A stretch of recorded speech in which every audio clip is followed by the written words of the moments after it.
이건 절대 비밀. 나폴레옹은 프랑스인이 아니다. 와우, 여러분 이 비밀을 오늘 밝혀드리도록 하겠습니다.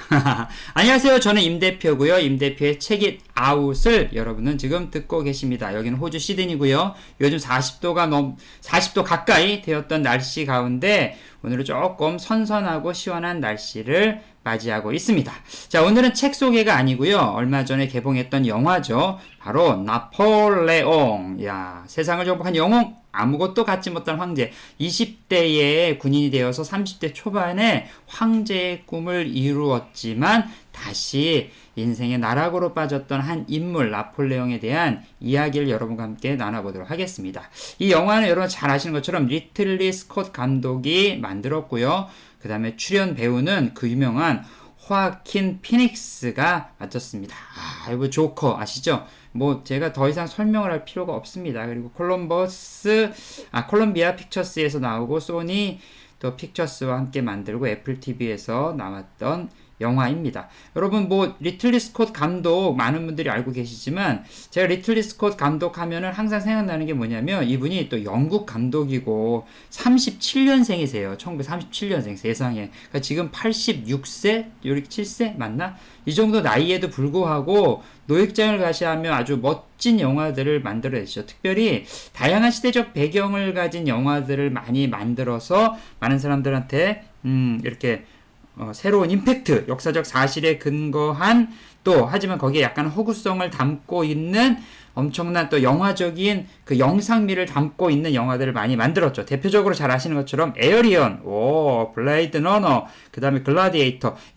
지금 여기 나오는 지금 나폴레옹의 주인공으로 나오는 이분이 바로 호아킨 이분이 여기서 나왔잖아요. 글라디에이터의 그 나쁜 황제로. 그 다음에 킹덤 오브 헤븐, 로빈 훗, 델마 루이스, 아메리칸 갱스터, 블랙호크, 뭐 제가 더 이상 뭐 말할 필요도 없는 수많은 멋진 작품들을 만든 분이 바로 이 리틀리 스콧입니다. 영국 왕실 대학에서 영화를 공부하시고 이제 미국에서 리틀리 스콧 미국에서 헐리우드의 유명한 배우로 있지만 그래도 뭐 최고의 어떻게 보면은 뭐 영화 감독으로 볼 수 있겠죠.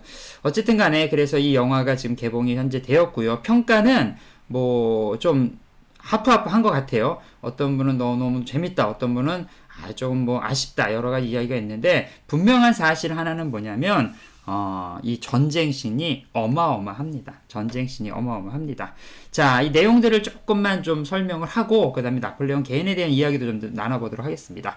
1793년 혁명의 불꽃이 프랑스 전역에 밝히기 시작합니다. 여러분 잘 아시는 것처럼 루이 14세가 이제 여러 가지 뭐 많은 일들이 있었죠. 그 중에 이렇게 하다가 결국은 프랑스 대혁명에 여러분들 이렇게 그림이나 사진들 보면은 자유의 여신이 이렇게 깃발을 들고 약간 이렇게 한쪽 가슴을 좀 드러내는 좀 민망스러운 자세지만 이렇게 딱 있잖아요. 여러분 그 이유 아세요? 왜 자유의 불꽃과 이 혁명의 앞에서 이 여인이 앞에 섰을까? 그리고 나중에 그것이 미국 독립을 기념하면서 자유의 여신상으로 미국에까지 가게 되는 일들이 있죠. 그 이유가 뭔지 아십니까? 제가 그 비밀을 또 알려드리겠습니다. 그럼 바로 프랑스인들이 생각하는 가장 위대한 자유를 상징하는 가장 위대한 사람이 누군지 아십니까? 바로 잔 다르크. 잔 다르크예요, 잔 다르크. 영국과의 오랜 그 전쟁, 아주 오랜 시간 있었던 그 전쟁 가운데서 이제 잔 다르크가 일어나가지고 그 큰일들을 막 해냈잖아요. 그래서 프랑스 사람들이 생각했을 때 가장 자유의 그 수호신으로 또 하나 혁명, 뭔가 레볼루션, 새로운 혁명의 그런 앞에 서는 대장이라고 해야 되나? 그러겠지 뭐 어쨌든 여장부라고 그래. 여장부로서의 가치를 가장 크게 여기는 사람이 바로 잔 다르크랍니다. 그래서 이 프랑스 대혁명 그 그림들이나 이렇게 보시면 여러분들 보셨을 거예요. 여자가 깃발을 들고 그래서 그 여자의 그 모습을 잔 다르크가 이렇게 형상화해서 만들었다는 거죠. 자, 프랑스 어쨌든 대혁명이 있었어요. 그 다음에 그 대혁명을 기점으로 해서 코르시카 출신의 장군 나폴레옹, 지금 호아킨 피닉스가 나오는 거죠. 그런 혼란한 상황 속에서 국가를 위해서 맞서는 영웅의 이야기를 만들고 있어요. 이 코르시카 출신이라는 얘기, 여러분, 이 코르시카가 제가 오늘 여기 지금 썸네일에 이건 비밀! 나폴레옹은 프랑스인이 아니다 라고 했던 이유가 있는데요. 자, 요거에 대해서는 잠시 후에 알려드리도록 하겠습니다. 그러니까 어떻게 해야 되겠어요? 지금 여러분 듣고 계신 오디오북을 꺼야 되겠어요? 끝까지 들어야 되겠어요? 플리즈 끝까지 들어주시면 분명히 여러분에게 유익이 있을 겁니다.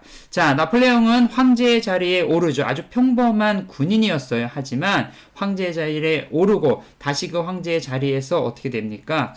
막 많은 일들을 하죠. 뭐 역사적인 스토리들은 여러분 잘 알고 계시니까 프랑스가 이제 서쪽으로 가가지고 많은 나라를 점령하고 이제 그런 많은 나라를 점령하는데 마지막으로 점령하지 못한 나라가 어디입니까? 바로 영국이죠, 영국. 그래도 영국을 점령해야 되는데 이 물이 있어서 이 물 때문에 사실 영국이 사는 거예요. 그래가지고 이거 안 되겠어. 이걸 갖다가 해야겠어 하는데 여러 번 도전을 하는데 여러 기상악화나 상황들 때문에 좌절이 되죠. 그러니까 대륙 봉쇄령 영국하고 아무도 비즈니스를 하면 안 돼. 그쪽에 가는 뭐 물건 같은 거 날라주고 하는 그 나라들 내가 그냥 두지 않겠어 라고 얘기했는데 어떤 나라가 그래? 그냥 나는 할래 라고 했어요. 그 나라가 어딥니까? 러시아죠, 러시아. 그래, 러시아가 까쭉대는 거야. 안 되겠어. 러시아 내가 그냥 두지 않겠어 하고 나폴레옹이 이제 어떻게 합니까? 서쪽에 있는 유럽 도시들 다, 나라들 다 점령하고 동쪽으로 출발! 그래서 러시아를 점령하러 쭉 가지요. 근데 러시아가 이때 한겨울에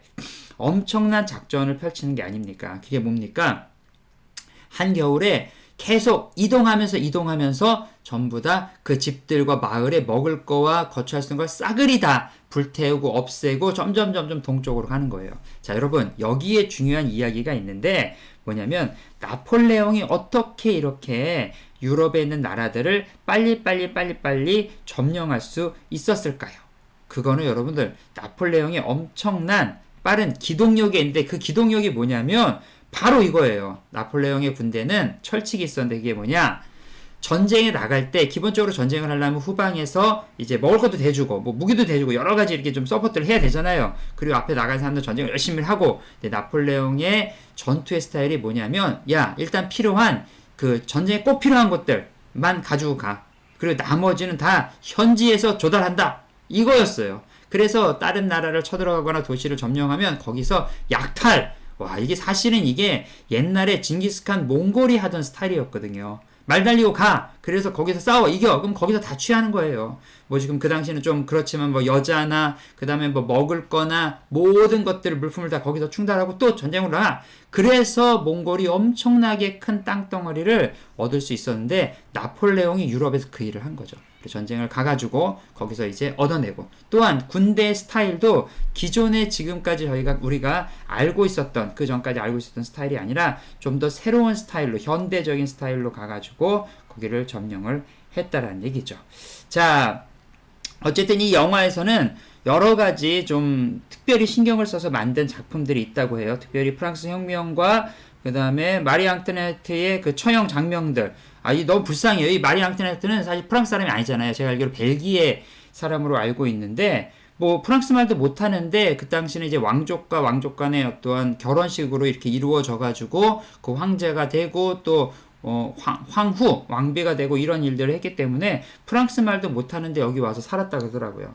참 안타깝습니다. 어쨌든 뭐 그런 일들, 그 다음에 쿠데타에 대한 이야기들, 그 다음에 나폴레옹 황제가 되어서 대관식을 하는 것들. 이 나폴레옹 황제 대관식도 되게 멋진 뭐라 그럴까 장면 중에 하나가 있는데 당시 여러분 잘 아시는 것처럼 유럽의 대다수가 이제 프로테스탄트, 그러니까 개신교로 많이 개종을 했는데 그래도 그 두 국가는 전통 캐톨릭을 갖다가 끝까지 유지를 했죠. 그 중에 하나가 프랑스하고 이태리인데 그 프랑스 대관식 그 나폴레옹의 그 황제 대관식 때 그 황제의 관을 머리 쓰는 거 있잖아요. 그 왕 같은 거를 이제 딱 씌우려고 그랬을 때 다른 사람들은 다 무릎을 꿇고 거기 이제 주교나 또 추기경 뭐 이렇게 교황 이런 사람들이 다 머리에 씌워줄 때 나폴레옹은 그걸 갖다 자기가 손으로 딱 잡았대요. 그리고 영화에도 나오는데 스스로 머리에 딱 쓴 거죠. 무슨 뜻이겠습니까? 이게 나는 신이 나에게 황제의 권한을 준 것이 아니야.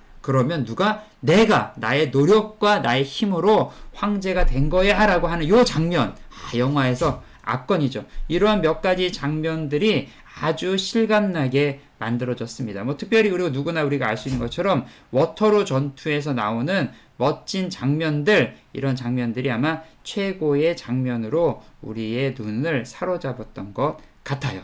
자, 그럼 이 시간에는 이제 인물 나폴레옹에 대한 이야기를 좀 제가 여러분과 좀 한번 해보도록 하겠습니다.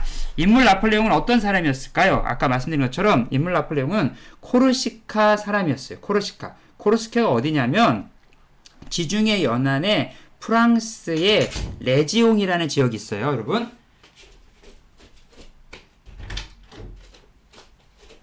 죄송합니다. 그 레지옹이라는 지역에 거기가 어디냐면 바로 이태리 반도와 프랑스의 접견 지역이죠. 거기에 있는 섬이에요, 섬. 그 섬에서 태어난 사람이란 거죠. 그러니까 프랑스 본토에서 한참 떨어져 있고 이탈리아 사르테스 섬 북쪽에 이렇게 위치되어 있는 되게 어중간한 지역이에요. 그러니까 거기가 원래는 프랑스 땅이 아니었다는 거예요. 그래서 나폴레옹은 프랑스인이 아니라는 거죠. 그럼 어느 나라 사람일까요? 거기가 이태리 땅이었는데 프랑스에 팔아서 넘긴 거예요. 자, 여기서 또 한번 생각해 볼 얘기가 있죠. 왜 이태리 사람들은 땅을, 그 섬을 나폴레옹이 황제가 됐던 프랑스에게 팔았을까요? 쉽게 말해서 아주 간단한 거예요. 뭐냐면 그 당시 이제 이탈리아가 더 이상의 어떠한 영향력과 이런 것들이 없었기 때문에 더 이상 자기네들이 경제적인 것들을 잘 유지하기가 어려우니까 그 땅을 그 당시 제일 잘 나가는 프랑스한테 팔게 된 거죠. 그러면서 자연스럽게 그 핏줄은 혈통은 이태리 혈통이지만 땅이 프랑스로 넘어가면서 나폴레옹도 프랑스의 군인으로 입대를 하게 되었던 거죠. 하지만 프랑스로 입대를 해가지고 거기서 사실은 뭐 처음에는 크게 어떠한 뭐라 그럴까요? 눈에 띄는 이런 일은 없었죠. 그냥 하급 귀족의 그냥 군사 그리고 이제 어떤 그 군사 훈련시키는 그 보통 학교를 나왔기 때문에 그래도 우리나라 얘기하면 육사 이렇게 갈까요? 군관학교 그래가지고 거기 출신이니까 거기서 이제 또 새로운 일들을 만나게 되는 거죠. 근데 여기서 재밌는 건 뭐냐면 이 나폴레옹이 어떻게 하다가 바로 이러한 인물까지 될 수 있었느냐는 거죠. 여기에 중요한 이슈가 있습니다. 아까 제가 잠시 말씀을 드렸지만 프랑스 대혁명이 있은 다음에 거기에 수많은 사람들이 숙청을 당하게 돼요. 그 수많은 사람들이 숙청을 당한다는 게 무슨 얘기냐면 죽음을 당한다는 거죠. 그런데 거기에 황제와 연관되어 있었던 다른 군인 계급들도 다 숙청을 당하게 되는 거예요. 누구한테? 민중한테, 사람들한테. 그래가지고 더 이상 이 군대를 갖다가 이끌 만한 인물이 없는 거죠. 아니 세상에 나라는 있고 군대는 큰데 군대를 이끌 만한 사람이 없으니까 어떻게 합니까? 그렇죠. 그 밑에 있던 하급 관리 중에서 능력 있는 사람들을 하나씩 선별을 해가지고 그 사람들에게 이 군대의 높은 직책을 맡기는 거예요. 자, 20대 초반부터 군대를 해가지고 20대 초중반에 장교가 됐는데 나중에 현재로 따지면 20대 후반, 30대 초반에 나폴레옹은 별까지 다는 이러한 상승을 경험하게 된다고 합니다. 그래서 이런 일들이 있은 다음에 어떻게 해야 되느냐? 하나씩 이제 그 자기의 업적들을 쌓아가는데 이 안에 재밌는 이야기가 하나 있어요.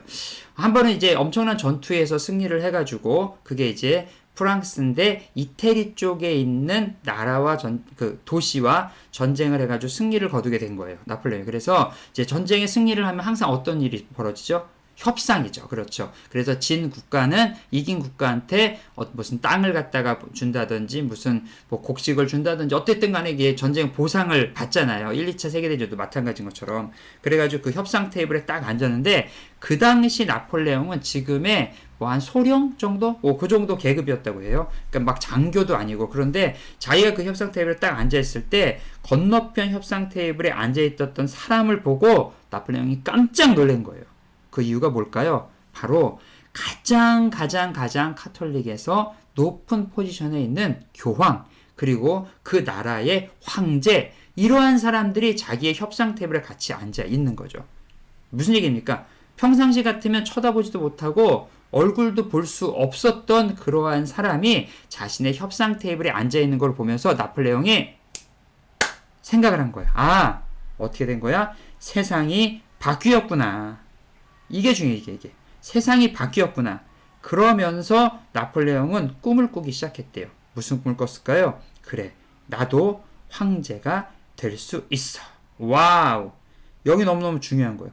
이러한 생각을 가지고 나폴레옹은 그때부터 하나씩 일들을 처리해 갔고요. 결국은 그러한 일들을 통해서 어떻게 됩니까? 황제의 자리에 오르게 된다는 겁니다. 와, 엄청나지 않습니까?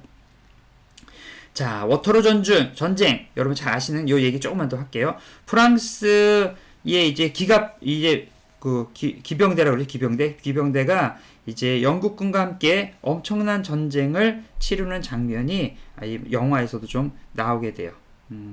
근데 이러한 그 전쟁 가운데서 어려움을 당하고, 그 다음에 이러한 정도 심리적으로 이런 것들이 이제 막 몰려들고 전쟁이 이제 판세가 바뀌고 하는 그러한 장면들에 대한 것들도 이 영화에서 상당히 볼 수 있는 중요한 장면입니다. 뭐 이 영화랑은 상관이 없는데, 여러분들 베토벤 아시죠?